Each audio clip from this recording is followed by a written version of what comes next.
right now. We are AT&T. I'm calling you with Cowboys Nation.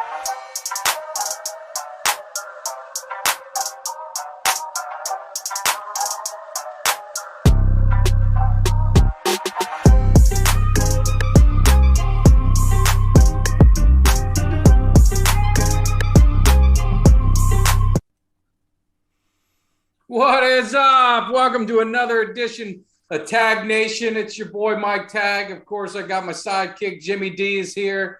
We're going to be covering a lot of the NFL, talking some Cowboys. We'll touch on the Pro Bowl, maybe a Super Bowl preview. We got coaching changes, so we've got a lot to cover. And it's been a quiet Super Bowl, and not a lot of hype, but maybe it'll build up. But first thing, before we get started, just want to make sure you guys do like, subscribe, share. I appreciate the comments. I appreciate the messages on Instagram and on YouTube and on Twitter, all the other social media. You guys seem to like the show. We're getting things going. It's going to continue to grow. Like I said, we're gonna make things even better and better each week. So please, if you haven't subscribed, make sure you do it. Jimmy, how you feeling, buddy? Doing pretty good, man. Hey, listen, don't forget, 1,000 subscriber. That's what we're looking for the big prize. We're gonna do a raffle giveaway for that 1,000 subscriber once we hit that, to all you guys to give an opportunity. But one other thing, I'm gonna do a shameless plug, Jim, if you don't mind. If you can give me a minute.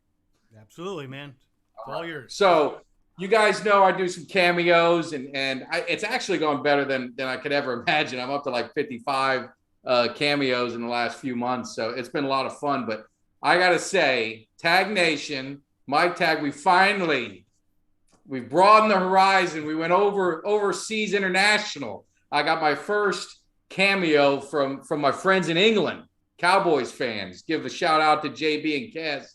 He wanted me to rag on his buddy a little bit because he always falls asleep during the Super Bowl because it doesn't end till like 3 o'clock in the morning over in England. So, but they're big Cowboy fans. They're hoping to get to AT&T. So I just wanted to give them a quick shout out and appreciate the opportunity to drop a cameo to him. Now, did you tell him that Mike Tag is a fit, trim, 18 stone, 2 pounds? Like Lordship Steven Regal. They should know him, of course. His Lordship. One of the wrestling legends. So, but hey, what do you think we got so much to start with. What should we hit first? Before we get to the topics at hand, remember last week you gave Dominic an assignment to pull up the old school football heads from the 70s and 80s, back when it was a man's game, back when it was tough, before they were throwing flags for touching a guy. So, basically to show how it's watered down since back in the day. So, Dominic, hopefully you did your homework. Oh, he's already done it already? You said it. Dominic, did you do your homework? Go ahead. Put it on.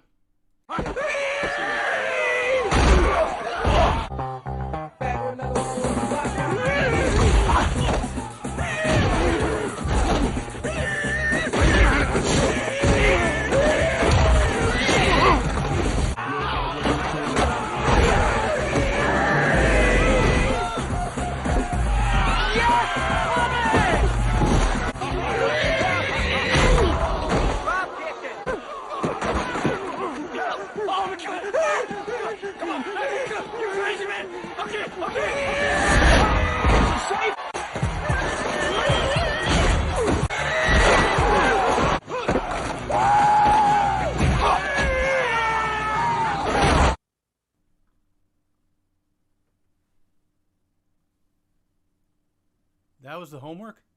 Wait, first of all, what was this? What do you think the movie? Do you think the movie's going to be real? That's real life? That's what these players in the 70s and 80s and early 90s went through? Theatrics in a movie? Where did he get that? Where did he get this?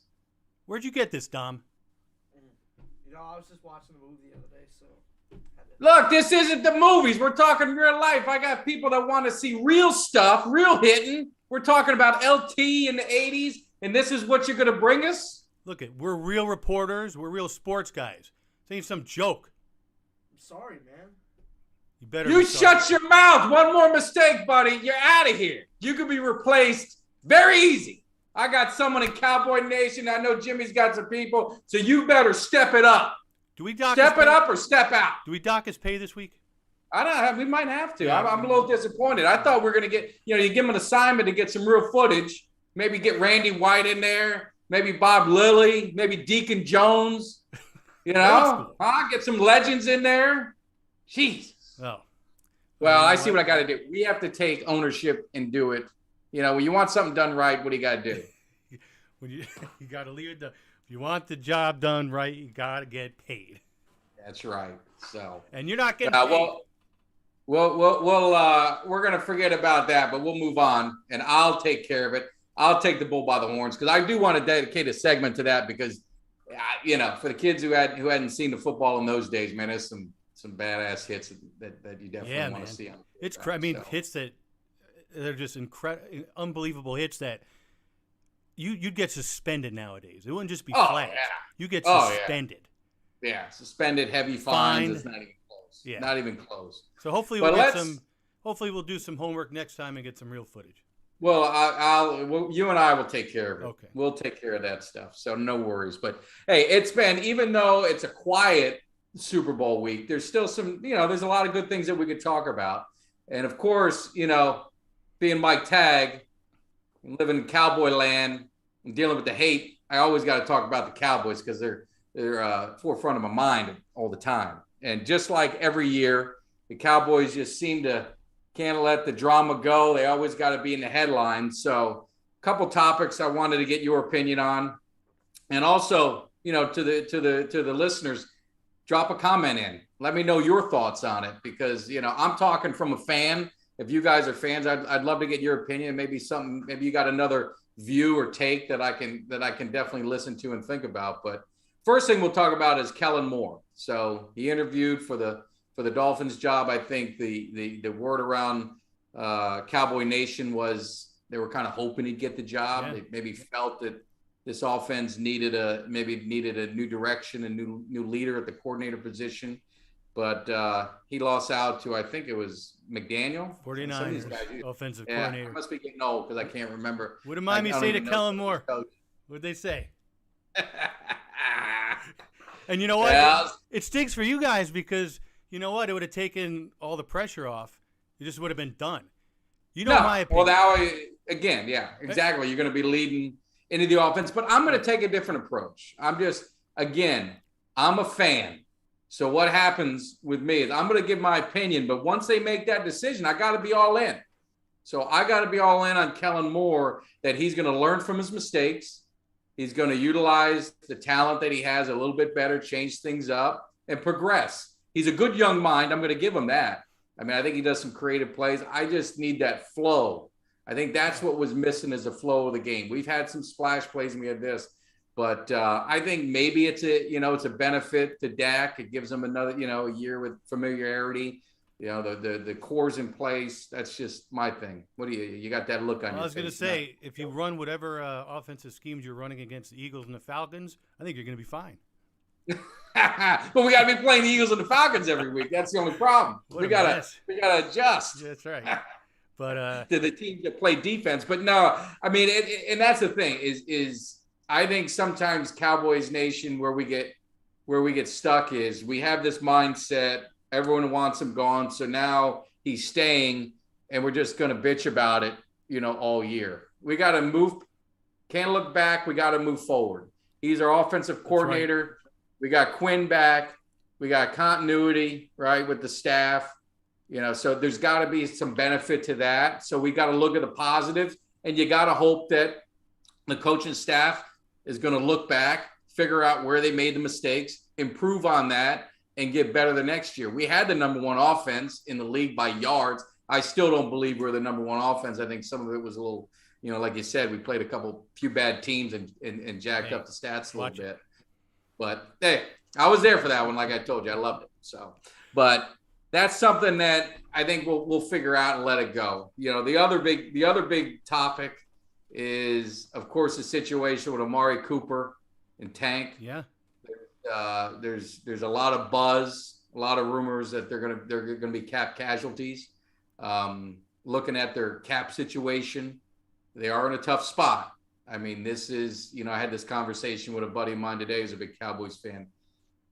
When you pay your quarterback that kind of money, and then you're also paying the running back, top dollar, usually it's one or the other, and usually the running back's not the one to get the top dollar. They restructured Zeke's contract. I think he's 18 million on the cap this year. They can't, if they were to cut him or move on, they'd have to eat that 18. So there's no way they're going to part ways with Zeke. I don't think they should, but it's one of those things. They freed up some space last year. You rob Peter to pay Paul. It's all going to catch up to you. And I think they're in a tough spot. So what's your opinion? You got the receiver, you got the DN. If you were gonna part ways with one or both, or what's your as an outsider looking in, what is your thoughts? I wouldn't be dropping that kind of cap space on Amari Cooper. Yeah, I wouldn't be. From a talent standpoint, or you just think from a pure dollar standpoint. Yeah, I think you can get for less money, you can find somebody equivalent out on the free agent market. It's my opinion. That's the thing. Yeah, and you got CD. You don't know what's going to happen with Gallup. Cedric's, who I think Cedric Wilson, I don't see him being a 2. I think he's no more than a 3 in our offense. I think he's effective in the slot. I like Cooper. I don't think they use him properly. They don't use him to his skill set. I thought he would be, if you look at Cooper Kupp at the Rams, where they line him up in the slot and they're lining him up all over because he's a great route runner. I thought that's what we would see with our Cooper, and just hadn't seen it. He hasn't gotten the targets. You're talking, I think, 800 and something yards, $22 million. Right, it's a lot of money for that kind of yards. Are you getting that return? And it's not a knock on him. It's, are you getting that return in the investment in that position of what this offense is doing? And if they're going to change and they're going to use them more, then it's probably an easier pill to swallow. But when you're talking that $22 million range, you're putting him in that class of Adams and Hopkins, and he's not putting up those kind of numbers for that kind of salary. No, and the thing is, you have a finite period of time right now to figure this out before free agency and the draft. You can't be waiting until July to figure this out. Yeah, you need to figure it out sooner than later. So Kellen Moore's got some work to do. Figure out how, if he's good, if Cooper's going to stay, how they're going to work him in. Yeah, and the key always is the draft. And you look at, and I don't want to jump off topic too much because we're talking on the cap, and we'll get to Tank in a minute. But just since we're getting on the cap, is if you look at all these teams' caps, it is the have, very small, and the have-nots are way down here. And that's really, I feel for the guys way down here. But that's what these teams do, is they got to draft well. So for the Cowboys, you've got 5 or 6 guys that are eating up 70% of your salary cap. If you don't draft well and able to backfill starters on rookie deals, you're going to be in a bad spot. Now the Cowboys have drafted well. They've got Diggs is at a reasonable, CD. You got Parsons. You've got a lot of guys that are at a reasonable cap number. But you're so top heavy, and that you just have no room for error, and depth can become an issue. I think the core of this team is still solid, but they're going to have to do some tweaking. So if they did Cooper, now that brings you over to Tank, and Tank's got a big number. I think if they were to cut him with the savings and with the dead money, you're looking at like an $11 or $12 million net. And again, I'm not a cap expert, so if I'm wrong, feel free to correct me. But you're looking at a net $12 million savings if they were to cut him. Could you resign Gregory? Would you have Gregory and you have Parsons? Now you got your pass rushers there. Is that something that this team can deal with some depth? The thing I'll say on Tank is, I mean, Jimmy, I love the guy. Yes. I think he's a baller, and when he plays, he's effective. What's up? Well, no, the most important thing the Tank has done is help put Mike Tagg on the map. Well, you got to give the man credit for that. I got the signed glove and the signed football, and I got the videos and the views to prove it. He definitely he got me out there in Cowboys Nation, so I'm always indebted to him. And he's a great guy. And he, like I would say, he's a baller. When he's healthy, he's an impact player on the defense. The problem is he's just been hurt the last 3 years off and on. whether it be the shoulder, whether it be, he had a broken foot. So you're looking at I think he's at about a $29 million cap hit. And how many games has he missed over the last 3 seasons? He's missed a lot. I mean, he missed most of the season this year. He only played in the first game and then at the tail end. So maybe 5 games, 5 or 6 games. He probably played, he was hurt a little bit last season. So even when he played, he was kind of hurt. And then I think that was the year he got a late start. So he's been banged up, and that's a position where you're going to be, right? I mean, DN, you're constantly, that's an impact position. Yeah. So it's going to be tough. I'd hate to see them both go, but I think it's like we talk about, with your teams. You're a fan of the team, and a lot of this stuff going on with the Cowboys and all this, the Twitter's going crazy and YouTube's going crazy. I sit back and I just let the chips fall and then figure out what you have, because there's so many rumors. I mean, nothing's true until it happens. And really, these guys, for the Cowboys to do anything, I don't think they can cut them until June 1st. I think they have to be a post June 1st. None's true until Adam Schefter comes out and says it. Then all of a sudden it's true a half hour later. Well, people gave him heat on Brady, but it turned out to be true. Brady tried to backpedal, but it ended up being true. So no, you're right. So the Cowboys got an interesting cap situation. You look at it even years down the road, there's going to be some tough decisions. Now they can, they redid Dak a little bit to free up some money, but they're still over. And I'm just amazed on this. I wish there was no cap. Now I don't know how you feel or how the fans feel. I wish there was no cap. But that's what the NFL created for parity purposes. Well, they created it for parity, but I also believe they created it because they can't help themselves. It was a way to control them, because you'd have these guys that just go crazy on the contracts. You remember before they had the cap, some of the wild contracts. I know they're not wild in this day and age from a dollar standpoint, but back in the day, it was astronomical money being thrown at players with no cap. But again, that's what I mean, though. I think the NFL looked at that and said, we're going to straighten this out. So you have the haves and the have-nots, and we're going to level the playing field with a salary cap. And that's where parity came in. I always wonder, are they really, they're supposed to be getting a percentage. You think about how much the NFL makes in this. And I was showing a guy, I think it was the Bills we were looking at. So all their available guys, they had, I think it was 15 or 16 guys on their roster that made under $1 million a year.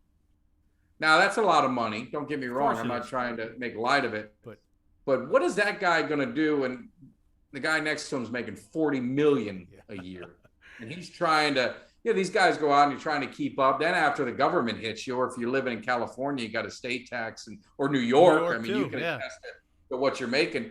I mean, some of these guys, they're putting their bodies out there and they're getting killed, and they're not making, they're not making that money that these other guys, when they talk about generational wealth, to be able to have stuff to retire and give down to your kids. That's why a lot of these guys end up in financial troubles. They're not making the money, but the way the cap's set up, it creates the have and have nots. I'll tell you something about Buffalo. If you're making $1 million a year in Buffalo, you're living in a lapse of luxury. I'll tell you that. Oh, we know that's a dump. I mean, exactly. That goes without saying. Freeze your ass off every day. That sounds like a great place I want to live. So, but and just lastly on the Cowboys, and we'll move on. But Jerry and Stephen Jones. Now, I have a love-hate with Jerry Jones. I think he's a great owner. I think what he does promoting the team, and you go to that stadium and the event. I mean, he really makes it. I mean, it makes you feel proud going into that stadium. I mean, it's first class. Yeah. And when you're a Cowboys fan, I mean, it just feels good. But he just can't help himself with the mouth and just talks too much. And then Steven's the same. They put all this on themselves because they're the ones who started the Cooper rumors, when they're questioning, the money and this, and we got to make tough decisions. They just can't shut up. Just run it like your business. Keep it, just say what you need, say what needs to be out there, but they can't just not be with a mic in front of them. And it just I think it creates more problem, but maybe that's what they want.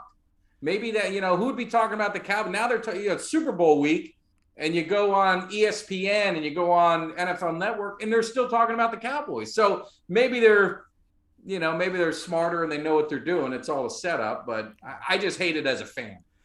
Well, being a Yankee fan back in the days, we had Steinbrenner, always talking, always making moves. And you know what? It could be for theatrics. It could be to set things up, but it also could be they just want to win. And sometimes people like that have trouble keeping their hands out of things, have trouble keeping their mouth shut. I mean, I love Steinbrenner. I miss him.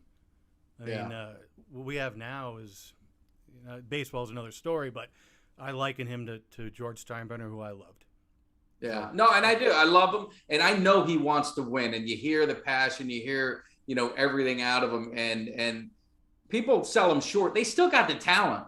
I mean, they still are a talented team. They stutter stepped and dropped the ball in the playoffs. And that was disappointing. And it's just like I think I might have said it last week on the show, or I said it somewhere else. This is the part that kills you because it's a year wasted. You look at the teams in the Super Bowl. You got Cincinnati and the Rams. It's not like they're world. It's not like you had the Chiefs, and the Packers. You would say, all right, well, we're probably, we're not better than them. We could beat them, but we'd have to be on our A game, and maybe they got to be all, they can't be on their A game. These two teams are beatable teams by, anyone in the playoffs would have said we could. This is a matchup that you would like. So to me, it's just it's another wasted year and another wasted opportunity. And the haters let me know that every day on social media. So yes, I'm fully aware of it. But what am I going to do? Sit and cry all day? I'm going to move on, and 22 will be our year. I know it hurts you when I say that, but 22 is going to be our year. And that's what you're kind of left with. Well, I look at from a personal standpoint, I hope Tank Lawrence stays on. You know why? Like we said, he put Mike Tagg on the map. Mike Tagg with the bright lights. Big city. Ruling social media. That's why I want him to stay on. Personal reasons. No, I hope he does too. So, but we'll definitely keep track of that. There's a lot of Cowboy stuff that goes, like I said, it'll be never ending. It'll be never ending. And, it gets over to my Falcons. We have, Ridley's the big story right now. But we'll start out with cap space. I think I would like Matty Ice to restructure a little bit.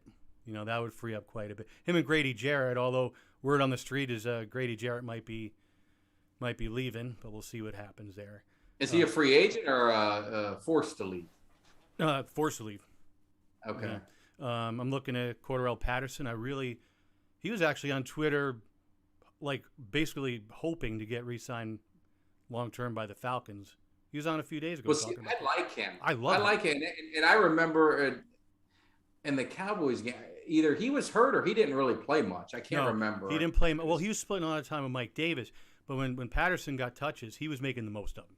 No, he made big plays. That's why I was surprised that you didn't see him more. No. And that's why I couldn't remember if he was hurt or something. But I like him. He's fast, and he's a playmaker. He is. And think of it, they're 29 or 30 years old. He's played for a few different teams. Hopefully this is his landing spot for a while. And I think Mike Davis takes the back seat, and he was banged up a little bit, but hopefully they re-sign him to a long term. And then, like I said, Ridley's a big question mark. There's rumors about him going to Miami or Philly. He grew up in our hometown at Creek. Yeah. South Florida, Coconut Broward Creek. County. So I could see him Broward County. I could see him maybe moving, wanting to play in Miami. I just didn't understand. I think he took a leave for some mental issues, and then it was supposed to be a few games. I never saw him again. So hopefully personally he's got his stuff worked out. I think he's a talented receiver. I'd hate to see, if I was a Falcons fan, I definitely would hate to see him go, because I think you didn't have that opportunity with Pitts there. To really, really see how dynamic they can be together. Well, it would have been like Julio and Calvin, a few years ago. Ridley had 1,300 yards receiving year before last. He's, but I think with Pitts as being a tight end, he's, I don't know if with Julio they're going to put their best corner on him. I don't think they're going to do that to him. They're either going to put a safety or try and put a bigger guy on him. And he's such a mismatch. Pitts is just, he's a beast, man. He's going to be a problem. He's going to be a problem. He's a wrecking machine. And he's hungry. Yeah. Actually, we saw when we were down in we were down in Broward County back in December, and we saw Ridley's mom lives across the street from my cousin's house, my nephew's house, and we saw him out there throwing football. Keeping in football shape. Yeah, keeping in football shape, so it's pretty cool. But like I said, what I have to say, about Ridley is this: if you're gonna go to Miami, you got a new coach coming in, and a quarterback that's really, in my opinion, not proven. No. You got Philadelphia, Jalen Hurts, and a first-year coach going into second year. I don't see anything happen there. Neither one of those quarterbacks are going to lace up Matty Ice's cleats. That ain't happening. So, what I have to say to you, Calvin Ridley, is this. The Falcons have a spot for you. It's not just any spot. It's not a liver spot. It's not my dog spot. It's your spot. So if Falcons Nation is offering, take that spot. All right? And I mean it. And I say that from my heart. The thing is with the Falcons, they've got an opportunity. I mean, look at your division now. The Saints, right. They're at $80 million over the cap or something like that. There is some crazy number over the cap. They're screwed. And that's what I tell Cowboys. That's what you want coming to Dallas. All right, whatever. I love Sean Payton as a coach. Just make sure he's not involved in any personnel decisions. Right. And then you got Carolina. And now you got the Bucs losing Brady. You don't know they still got talent, but you don't know what's going to happen to that team. So there's an opportunity, Ryan's at the back end of his career. Yeah. I mean, they need to make a move if they want to try and get something going. Now's the time. He has the highest passing yards of any active quarterback now that Brady's gone. And, again, he, despite the fact he's running for his life last year, again, he played well. And I think you're right. Carolina's soul searching. Tampa Bay's, they probably lost half of their season ticket holders. Of course. The Saints, new coach, a disaster at the cap. And this could be our season by default. Once you get in the playoffs, anything happens. And we've seen it this year. Look at the Super Bowl. That's what I tell people. You just got to get in. You just got to get into the playoffs. You get into the playoffs, just let the chips fall where they may. Like I said, it didn't work out for us, but you just got to get in the tournament. That's what I say. Cowboys are in a similar situation in the division. You got the Giants, who knows? Washington, who knows? Philly, they've got some talent. They got 3 draft picks, 3 ones this year. That's right. It's not a big draft for a lot of high caliber talent. So I will see what they make of it. You better, but it could be some blue collar guys that could help them out. So they're going to be there. Now we slap them around. I mean, they're a playoff team who beat the hell out of them twice. So they're still not ready for prime time yet, but they're formidable. They're a formidable opponent. But we still, that's what I mean. We got our window. You get in the playoffs, anything can happen. You just got to get hot. And it's proven on these two teams. You just got to get hot in the playoffs and just let it happen and see where it goes. So what do we got next? Well, we talk just briefly, we'll touch on Brady real quick because it's kind of, we thought we were going to get this big press conference. We thought it was going to be some big fanfare, and maybe they will, maybe they won't. I think the only takeaway to that is just really for all you New England fans that were riding his jock and, worshiping the ground he walked on and bowing down to his feet. He gave his little, his farewell message. He didn't even mention New England. You guys loved him. You're wearing his jersey still in the stadium. You got him hanging from the Raptors, which he deserves, but he retired. There was really no mention of New England. I know Robert Kraft he's pretty upset. He had to release some frustration, if you know what I mean. And you can't blame him, I mean, that is pretty crappy. I know he went down to Tampa Bay and won. But I mean, let's be frank here. His career was in New England, right? Oh, yeah. So for him not to even recognize them, and again, maybe he'll have a press conference, which hopefully he does. I know you got press credentials. If he does, we're going to be there. Yeah, exactly. Yeah, we'll be there. I know I'll be there for that. Yeah, absolutely. But so you can't blame Robert Kraft for being pissed off about it. I guess we'll see what happens. Hoping for a press conference. What'll be best is if the Bucks put him in their Ring of Honor next year before New England does. Yeah. Well, then you might have a full house that game, but every other game is going to be 35, 40,000. It'll be back to the old days where they used to leave 2 tickets on their windshield for someone to take. They come back after the game and there'd be 4 there. So that was always a joke with them. But yeah, so not much to talk about because it's kind of old. So I just want to at least gloss over because I thought it was interesting on the New England side. But really, something we want to talk about before we get into the Super Bowl previews and some other stuff is the Pro Bowl. Dion put a tweet out there. I mean, really ripping the Pro Bowl, and there was a time when the Pro Bowl meant something. One, it was in Hawaii, right? So it was not the players didn't back out; they wanted to go there. That was like a paid vacation for them and their family, and have a really nice time. But they competed. Michael Irvin wanted to see what it was like to go up against Rod Woodson and Deion Sanders against the best in the AFC and Troy Aikman and Steve Young, all these guys battle. I remember there was times where the quarterbacks some quarterbacks didn't even get playing time because the other starters didn't want to come out. Well, and it's just changed. It's funny because in Vegas this weekend you had the NHL All-Star Game. Props to my boy Kreider. The Metro won and they each won $100,000. My boy Kyle Pitts, touchdown in the boring Pro Bowl. He didn't win anything except for a trip to Vegas. I think there might have been more hits at the hotel where Kamara was staying than in the Pro Bowl. Oh man, yeah. I caught that late. You and I were talking this afternoon. Yeah. I must have been sleeping like someone else maybe was sleeping, and I missed what happened. Fill me in. You know what? We actually, and again, I got to give credit where credit's due. Dominic, my crack producer and technical advisor, he's really good at getting these scoops. And just like last week when he had the 49ers, the cameras inside the 49ers practice facility, he actually got some footage from the video cameras of the hotel. Dominic, play that from the Kamara thing. In the wild feed. You find since the time.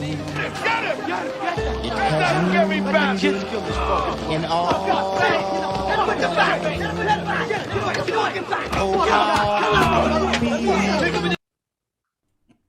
Now, I tell you, there was definitely more hits in that video than the Pro Let Bowl. me just say, first of all, we don't condone the violence. No, absolutely. What happened there, and that's, him doing that, what I just saw, I just hopefully Terrible. That wasn't him. But that's something you just, this is career. I mean, all kidding aside, this is something that could be career ending for him. 26 years old. He had fame and fortune for years to come. Hell of an athlete. And to have something like this happen, it's terrible. He's done. And the thing is everything I've read about him and just, hearing about him is he's a good guy. Yeah. And he's a pretty good guy with community and stuff. And I've never understood, going back to the salary. So he's a higher paid guy. So he has that ability. Is why wouldn't you have, because you don't know what happened.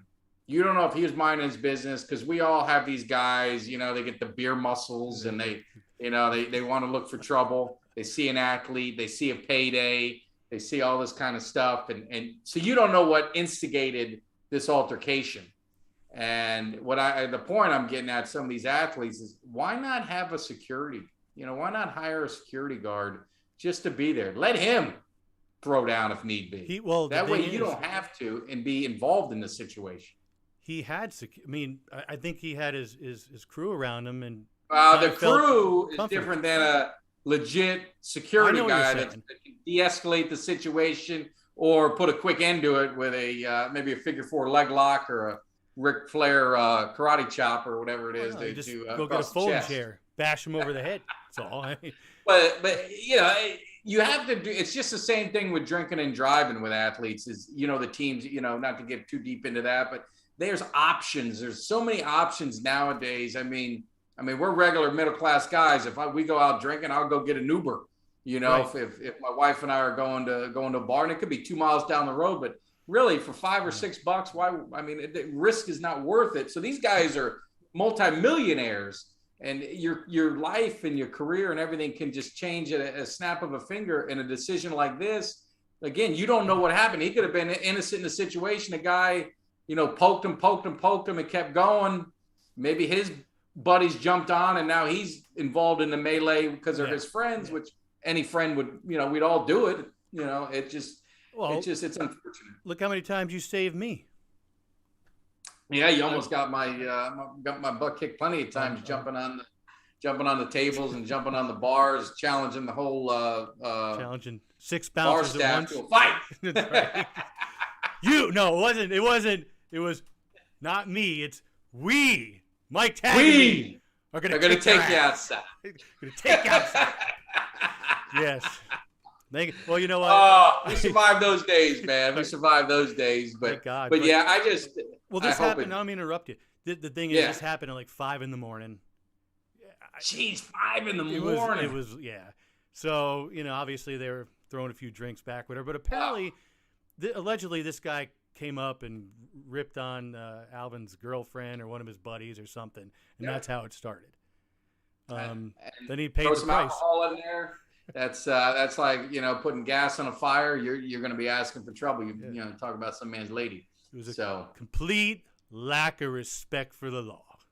Yeah, but at the end of the day, he's the celebrity. He's the star. He's the one who's the face. So he's unfortunately going to end up paying the price. I mean, I hope everything works out. I hope that no one's seriously hurt and they can move on. But back in our day, hey, you start the mess and you get your ass whooped. There's no suing.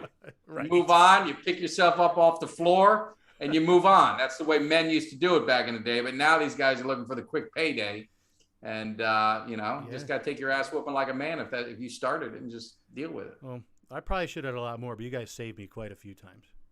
Oh yeah.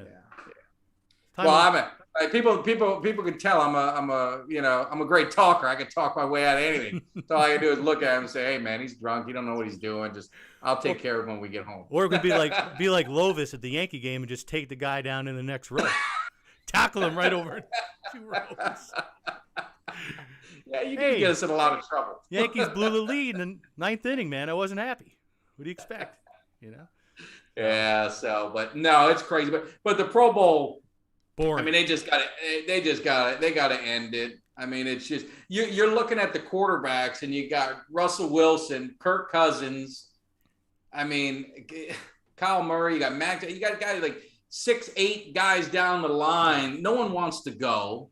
I had put out there is either do a skills competition like the old days. Just do it. I had more fun watching the dodgeball. The day before. And the 40-yard dash. I mean, mix in some competitions and make it fun and just do that. Or do old school 7-on-7 flag football, something that might be, might be fun for people to do. I don't know, but what they're doing now, it's basically a sham and it's an embarrassment to the league. I mean, these guys aren't even trying to tackle, and I don't blame them. Listen, be clear. I'm not dogging the players. I mean, these guys are making a lot of money now. Right. And you don't want to, career-ending injury on some exhibition game. So I get it. But as a fan and people bringing, paying their money, I just think you feel a little cheated. Well, and with having the NHL All-Star Game in Vegas the same weekend, like I said, the game itself, no hitting, guys aren't really skating that hard. But it was the skills competition on Friday night that was fun. I watched that for you. I'm trying to get into hockey. Yes. I watched it, and that was entertaining. That was fun to watch, and that's what I meant. That's what you need to. That's what they need to do more of. Just like you can the get NBA. away with the All-Star game in baseball and basketball and hockey because you're showing off your skills. In football, it's a physical game. You cannot not be physical. I mean, when you're seeing guys. The offensive lineman and defensive lineman, as soon as the quarterback says hi, just stand there and just kind of hold each other. I mean, it looks bad. You could sell hockey, being showing their skills and high scoring, and basketball, doing all the dunks and crazy stuff. Baseball, you're still playing the game. So, baseball's always been a good all-star game. But the NFL, it used to be a little bit better. And I don't even mean you got to take your guys' heads off, but you got to play. You got to play the game. They did it back in the day. Either do it or don't. But can't do that again. That was embarrassing. No, I agree, and Dion was spot on. I like what he put out about that today. And again, there's no, baseball. Whoever wins the All-Star game gets home field for the World Series. Yeah. I mean, it's something to play for. Yeah, there's a stipulation, exactly. So someone said it was interesting. They said you ought to have the 2 worst teams in the NFL play, and the winner gets the first pick overall in the draft. Hey, there's what stipulations, right? I don't know if that'd be great. I don't know if that'd be good football. I don't know what to watch, but at least you're thinking. At least let's do something. So thinking outside the box. Yeah. So what else is exciting? What else did we miss? I know we talked about. I know I forgot something. The Washington Commanders? What kind of a stupid name is that? I forgot all about Washington in that name. I was thinking about it, and I saw the video. I saw the video of the fans out there all excited. And the funniest thing is, you guys got your new name, but you're still talking about us. You hear what I'm saying? And I'll give praise to my boy Jay Tuck because he brought the proof out. They stole his high school uniform. Very creative. You guys got to go steal a high school's team in Kansas to come up with these stupid ideas? Now understand, Washington, you guys have changed the name. You guys have changed the logos, but you haven't changed the makeup. You guys are still going to be our little brother. You guys are still going to be the whipping boys of the NFC East. So enjoy the name. Enjoy the look, but the results are going to be the same. Can you feel me? Now, can you dig it? Now, how's that? You're right. The redheaded stepchilds, baby. Oh, these guys, I'm telling you, you had all that time, and that's the best you could do? You had 2 years. And that little shtick that the guys were doing out front, that was laughable. I watched that about 10 times just to laugh. I mean, it was pathetic. Oh God! I mean, I don't mean to knock the fine people of Washington D.C. and the Virginia area, but I mean, it's just then it got leaked, right? So they made this whole big thing to build up in the video and all this stuff, and then it gets leaked 2 days earlier because all it took was a little bit of research to see, what URL names are being taken and who bought what, and then they had a helicopter flew near their plaza or their training facility. They saw the name inside the window. I mean, it was just, come on. I woke up in the morning, looked at my phone, and I thought I was seeing things. What? God. Oh, what a dummy. That'll be nice. You know what? I almost think the football team was a better name, but, I guess they want to, 3 names. A football team wasn't working for them. They kept getting work, so I guess, maybe start something fresh, but we'll see. But I just, I love those guys. It's not going to be, the rivalry won't be the same with that name, but it is what it is. So the same result. Good luck, Washington. I'm not even going to call you that. You know what? Your mama called you Redskins. I'm going to call you Redskins. Works for me.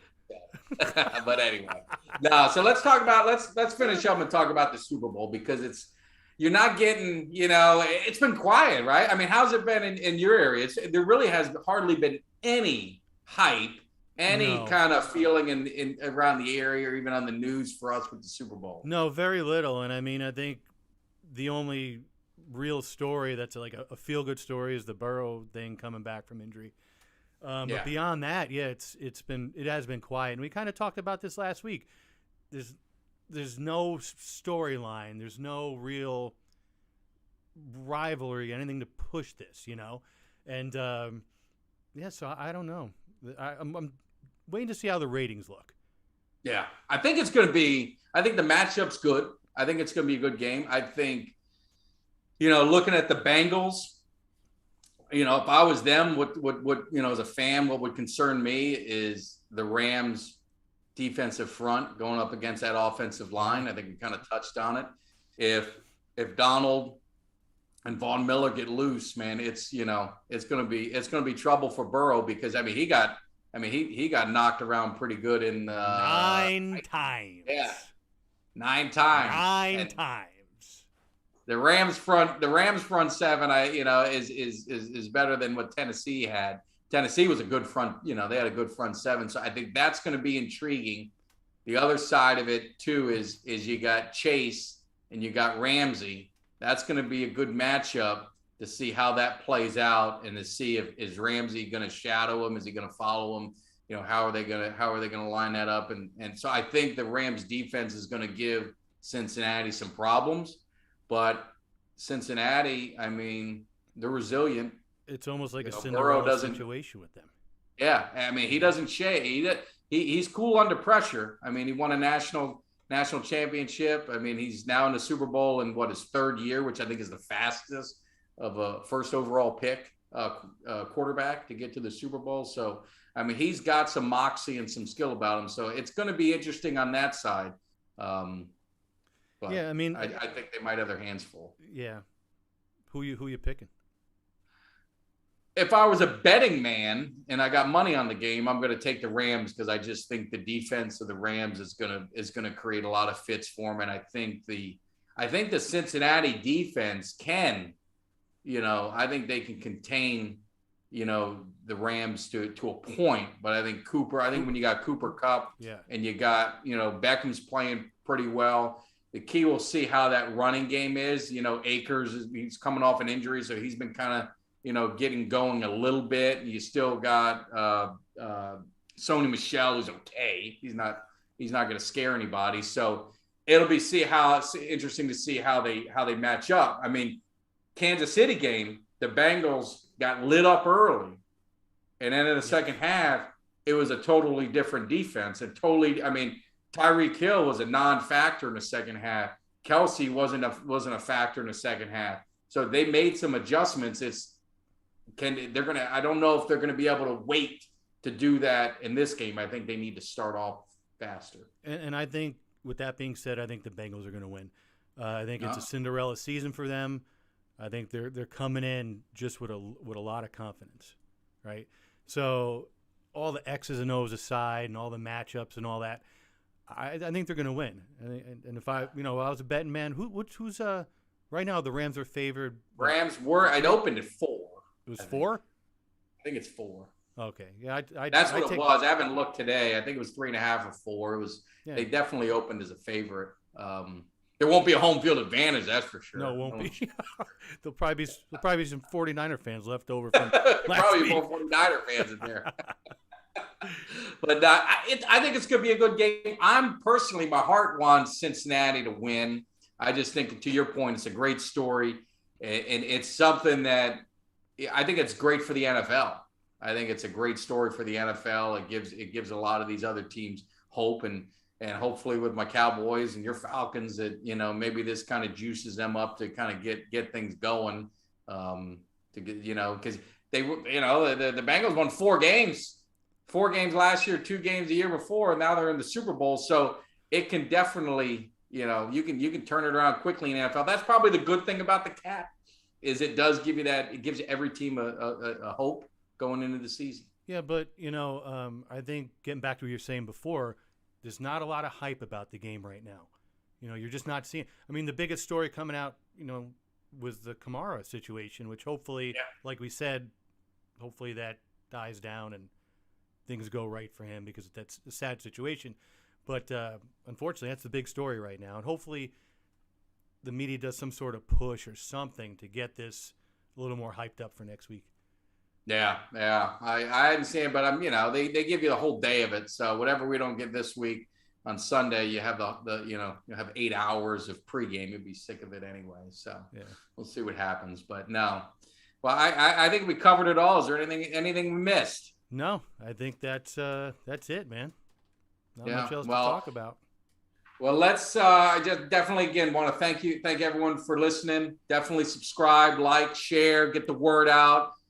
Interaction's always best. You guys know I love interacting with people on Twitter. And for some reason, one of my videos has kind of gone crazy on Instagram. Is one I did against the Eagles. All of a sudden, it's weird how the algorithms of social media work, but I get a bunch of hate and some likes and some new followers. So, I mean, definitely keep it going. I love interacting with the fans, especially Cowboy fans. I don't really like the haters as much, but you guys make me laugh. So some people actually think I run around screaming 24 hours a day. Bunch of losers.